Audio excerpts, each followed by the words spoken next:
the founders are too busy to even lean on their investors. When the investors show up, it's almost a nuisance. You know, the investors are circling to put more money into the company. They aren't necessarily being helpful because there's just nothing to do. The thing has product market fit, so it's a rocket, and it's all the team can do but to keep up. And a part-time investor just can't help that much, at least at certain stages of product market fit. Do you not feel that more context, color, texture, and I guess exposure and availability and accessibility to a product, brand, mission statement, journey, adventure, story adds value? Or do you feel that like the value is not necessarily needing to be added if what you see is what you get and the work speaks for you? As someone that's like all about keeping it short and saying more with less, I also find beauty in the details and the context and the character associated with that. So I kind of like the people that overemphasize and everything checks out. Obviously, if it doesn't, then it's almost overcompensating and it works adversely, like you said. I think it depends on the intention. There's a lot of Clubhouse bios where people are enriching they're magnifying every little thing they've accomplished, and it's clearly in pursuit of trying to signal competency or accomplishment. And in that case, it looks pretty bad. But if you're painting a canvas or you're just providing surface area for people to be able to spark a conversation with you because you're sharing your interests, I think that's pretty cool. So I think the intent winds up being very obvious on quick read. Well, I think like a strong bio might be a little bit like a strong essay or a strong story, which is the first sentence should make you curious. That's a hallmark of very often of a good story. The first sentence immediately inspires curiosity and then gets you to read the rest of it. And I would guess it's similar with bios. If you're going to have a multi-sentence bio, the first one should probably make the reader curious. And then after that, you want to fulfill that curiosity. And you could do it either within that bio or you could give them a link. And nothing speaks like having a custom domain. So for those of you who are into self-branding, and let's face it, most of you are, or you wouldn't be on social media, and I'm guilty of that as well, then a personal branded domain is a big deal because it signals a level of seriousness that other people just don't have. Now that said, you have to be a little cognizant of what you put into that domain. Don't necessarily make it a shrine to yourself. That would be a little absurd and signal the wrong thing. See, social signaling is such a complex thing. What we're basically doing, all of us are doing here, and what we're essentially doing all the time that we're not busy trying to make money or meet our most basic needs, is we're just bidding for status, right? We're always trying to increase our status. And bidding for status is a very difficult thing because if you directly seek status by talking yourself up, well, that's a low status move because it means that you are nervous about your position in the social hierarchy. And because status is so much of it is based on perception and confidence, if you are signaling that you are unsure of your own status, then why should I grant that you have high status? So bidding for status overtly is a low signal move. So it's a low status move. So what we're always doing as humans, we're in social groups, is we're always bidding for status, but we're doing it in ways that A, don't look like we're trying for status, and B, are adding value to the whole group overall, to the group dynamic and the group mentality, so that the group then confers a sub-status and says, yes, this person is worthy of being a leader or worthy of following. And it's a very tricky game. So bios are part of that because if you have to also accurately know your own status. So for example, if you have like a one-liner bio that's sort of dismissive, but you're a nobody, then people will say, okay, this person's a pretender. They're unaware. They don't even know their own status. Who the heck is this person trying to fake it?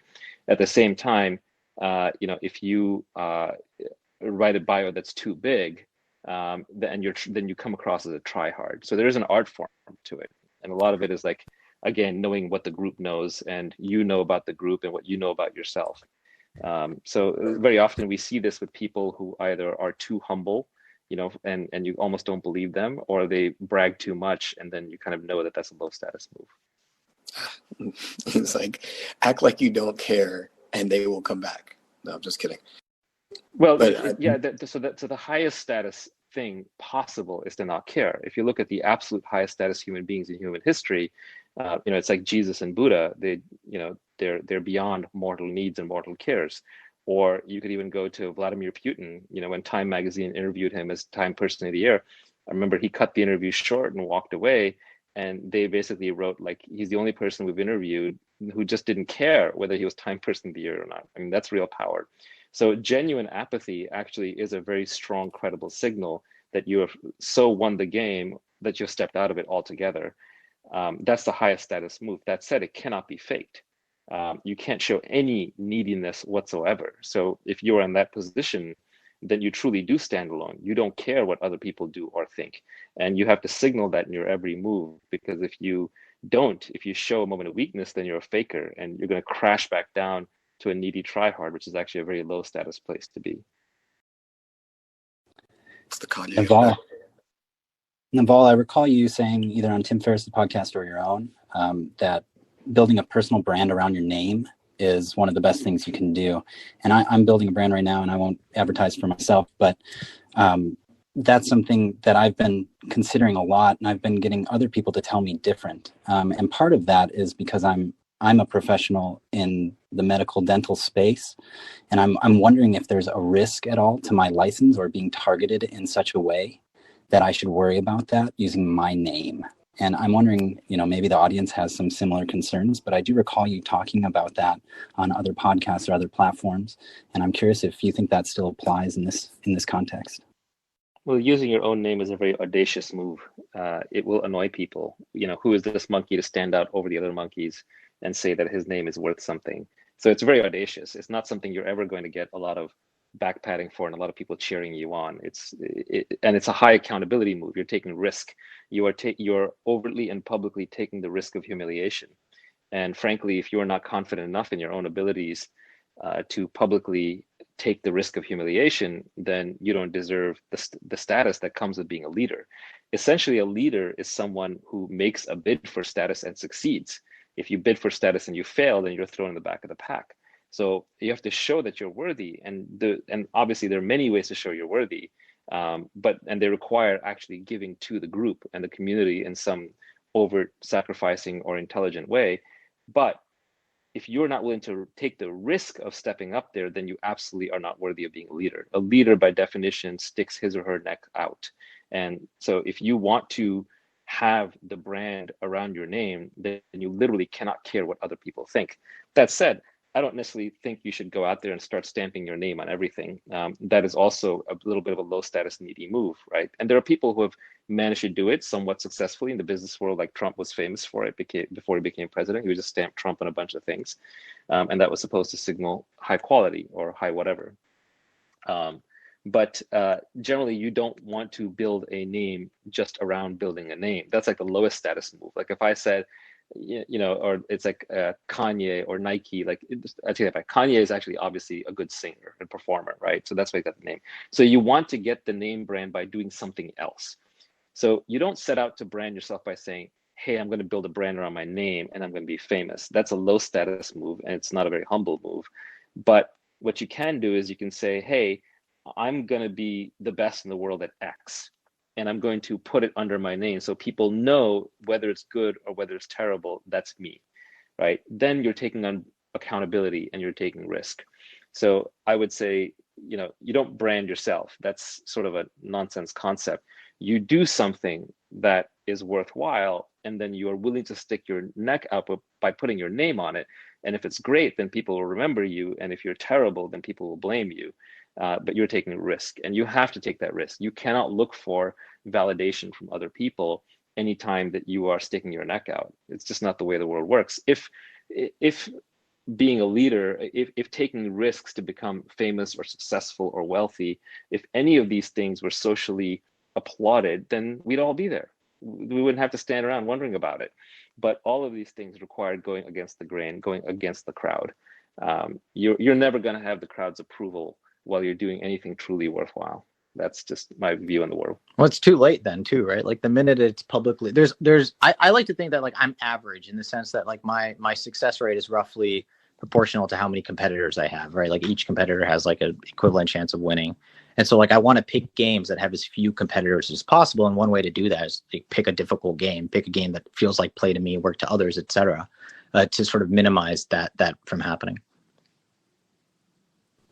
100%. Thank you so much for the feedback. And I totally and 100% agree with you that I'm not at all trying to go out and brand my name to make it famous. I in fact, I It's don't. also, it's going to happen anyway too, right? Like if you build a company, your name will, you can name the, Twitter is not called Jack, but everyone knows Jack, right? So like it will happen. The beauty of the internet or is it's just built in. It's built into the system. Yeah, well, Sure. an example there would be like Linus and Linux, right? Now, the beauty of that is it's named after Linus. I don't believe he named it. I think maybe other people might have named it that, or maybe he was just doing it for themselves, but it wasn't like this self-aggrandizing, chest thumping, look at me, I made Linux, but it's indelibly branded with his name. And so whether it succeeds or fails, if Linux is a big smoking pile of crap, then it's always going to stick to his name. But if it's a huge success, like it turned out to be, then that's also going to stick to his name. So that's a pretty good example of personal branding involving a product.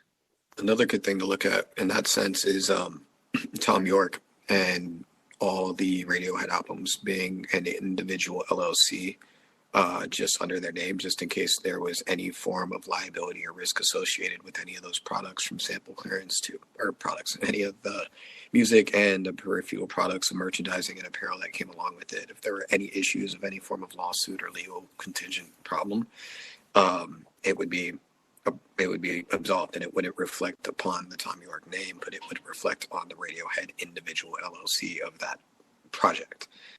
So it's also like a very good move for protection. And I think that, Kanye is a perfect example of somebody, like, he posted his 2016 contract that he's trying to bring into 2021. But in the interim, you don't see much music coming out under Kanye West. You see it coming out under Sunday Service. You see it coming out under Yeezy. You see projects like Yeezus. You see the iterations in the same way that Diddy and Sean Combs and so on and so forth have done. And each one has its own value. Each one is checked out with dotting its I's and crossing its T's and going through the legal loops. So in turn, it's a very smart move for protection. And if it all comes back because your brand is strong enough anyways, you are the seed to the tree, to the branches that those names are. Something I'm interested to see, like, as a kind of, that comes out of Naval's question and Craig's question, is like, are we going to see non-specific, like non-individual human name brands getting built by individuals? Are we going to see like more and more anonymous millionaires and billionaires able to build brands almost secretly and like entire careers under pseudonyms? Well, what's interesting is that mediums like Clubhouse are changing that calculus a little bit. Like, you could have built an anonymous bot brand on Twitter. It's very hard to do that on Clubhouse because this is a real identity-based system. And of course, there's a human voice attached to it.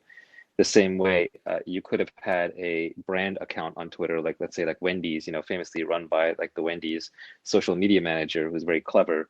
But on Twitter, like, you'd know that person. And the moment Wendy's tried to switch that person out for somebody else, you would immediately know.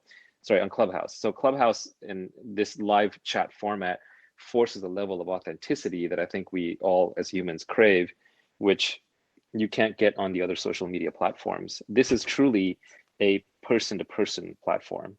And Well, it'll be really interesting to see how that plays out. live performance is really interesting because it's the hardest thing to fake. Like, if you think about almost any art form, like, what is the hardest thing to fake? It's the live performances, right? It's like, if you compare the live Steve Jobs keynotes, it's like the height, the pinnacle. Why? Because it was the most performed, right? And ever since then, it's gone less and less performing. Now it's totally recorded. And Clubhouse it's like people, who get impressed by GPT-3 Twitter.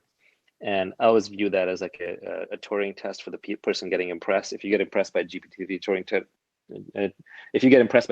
Twitter, then you just fail the Turing test. But on Clubhouse, there's no way GPT-3 would stand a chance, right? It would start talking, and within 2 sentences, you realize it's gibberish. So you're right; it's unfakeable. Yeah, I remember, like, I moved to Provo and took a science fiction fantasy writing class, and the one of the first things Brandon Sanderson, the teacher, said, he was like, everyone will know you're good. Like, the fact that you're a good writer or not. I mean, this goes actually back to the bio thing. It's obvious in the first sentence. I can, in one sentence, know if you're an amazing writer or not.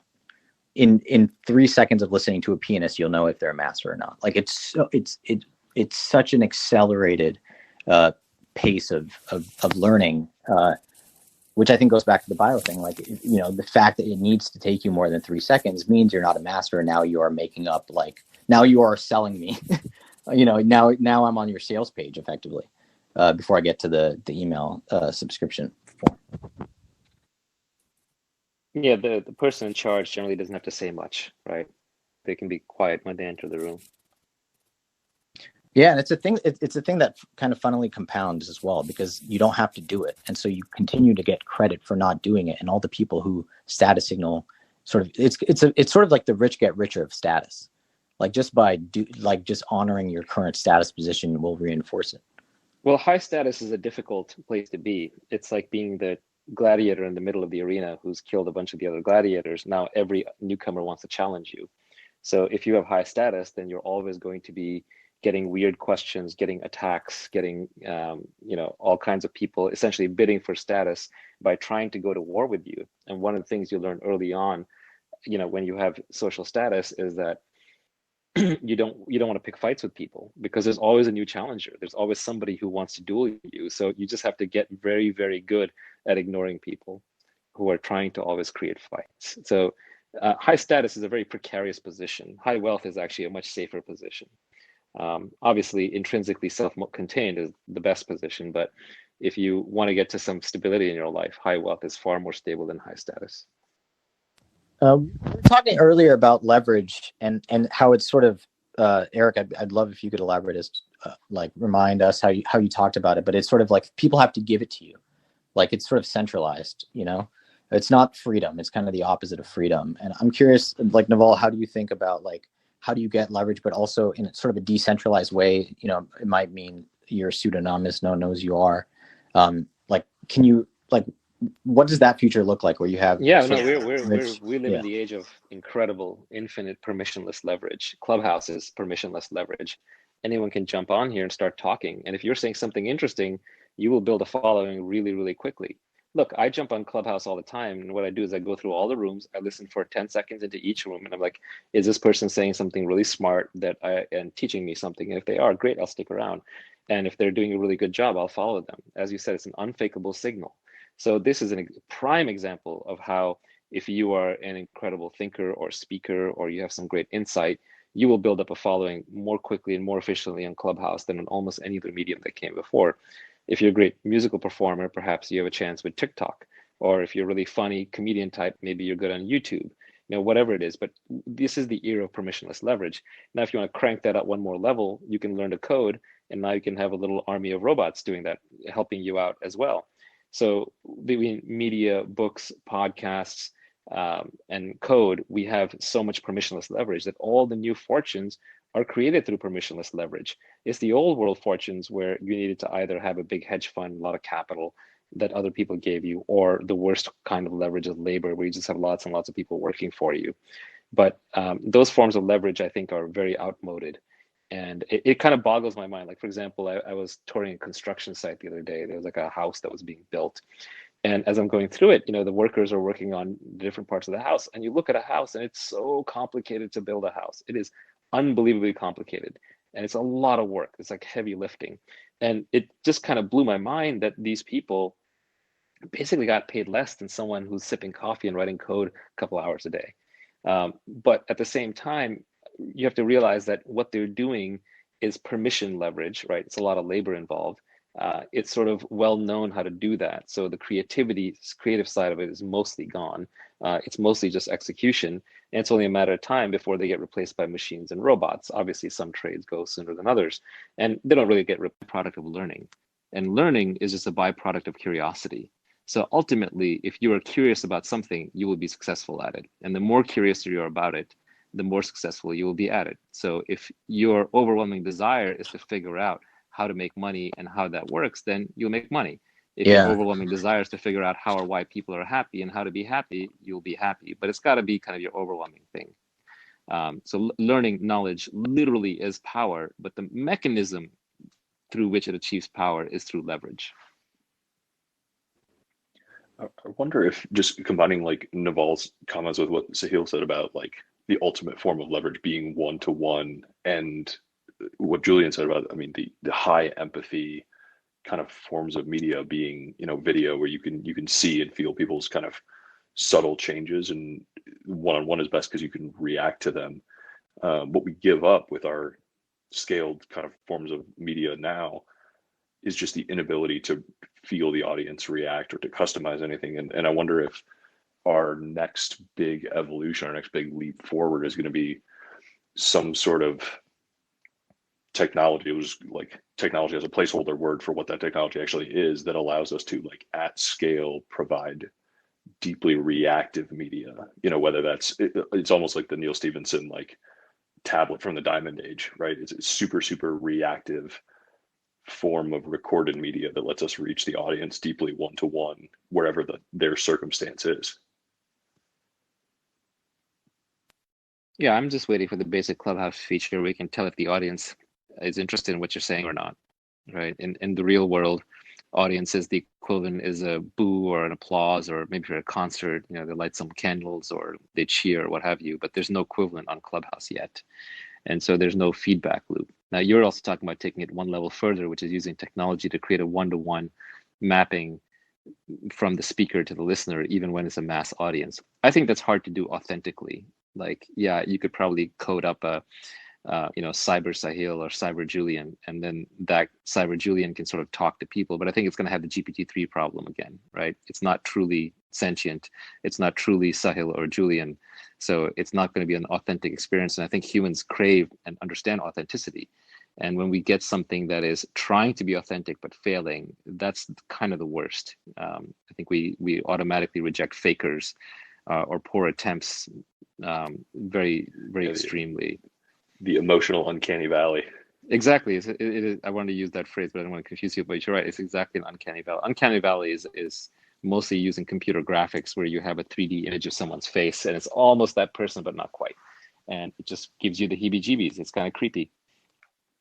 So yeah, it's pretty important, I think, to be authentic. And I just don't see how you scale, how you convert one-to-many to one-to-one without losing the authenticity. So what I find really interesting is what makes somebody a very compelling real-time extemporaneous speaker. I'm just riffing here for a moment, but I think there might be two components. I think one is almost ironically empathy for the audience. Well, perhaps not ironic, but here's what I mean. If you can project yourself as an audience member and listen to yourself in real time, if you can run that parallel thread, you can say, Julian, you're really fucking boring right now. So it's figuring out this emotional roller coaster of what people are feeling as you're talking. I think that is one component. I think another component is being able to synthesize. This is just think about any you. other sport. Like, think about a sport. Do they play for their audience? No, they play to win. That is literally the only reason that they're on the field, is to win.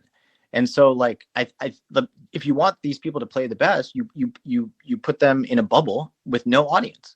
I like playing that. For the audience is also inauthentic, and people, even though the people will deep down detect that, someone who's playing to the audience will eventually be boring to the audience.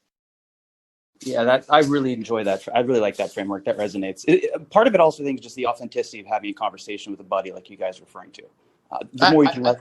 It's also about risk, I think. Like, it's risky to talk about the things that are in your head and you haven't talked about them before. You haven't performed them hundreds and hundreds of times. Like when you're reading a script, and there's obviously, this is a spectrum, so you can have things that you've never talked about. You have you have your bits that you go to. I think it's actually very similar to sort of stand-up comedy. But I think it's about the risk. It's about the fact, this is why live performance is interesting, even though you can go listen to an album and it's higher quality. You don't have to go to a music festival. Is because you're like, it's the risk involved, and it's risky, and it's the scarcity there. Yeah, it's hard to be interesting for long periods of time. Most people cannot speak extemporaneously on many topics and synthesize them on the fly, as Robbie was saying and Julian was saying. These are difficult talents. So what ends up happening is most people, when they have to go live, they end up resorting to talking about politics, news, weather, sports, because these are things that are also live. So there's always something, you can always say the old things again in a new way about new data. So talk radio tends to degenerate into those categories. But now if you get out of those categories, what remains? If you want someone to just talk extemporaneously live, there are very, very few people who can do that for long periods of time and stay interesting, right? Most of the few remaining ones you'll find are in comedy, and even those are heavily rehearsed, right? A good comedian rehearses their jokes over and over, but a good comedian is a good speaker. They're witty. What are they doing? They're telling the truth the uncomfortable truth in a way that they can get away with it, right? They're showing how to be brave in front of an audience and not get, hit by the mob. It's a classic role of the jester. And so, it's hard to be interesting for long periods of time, and most people can't do it. So you end up with professional comedians being the very small class that can do it. Now, so if you look at talk radio, there's a Howard Sterns of the world, which are basically comedians.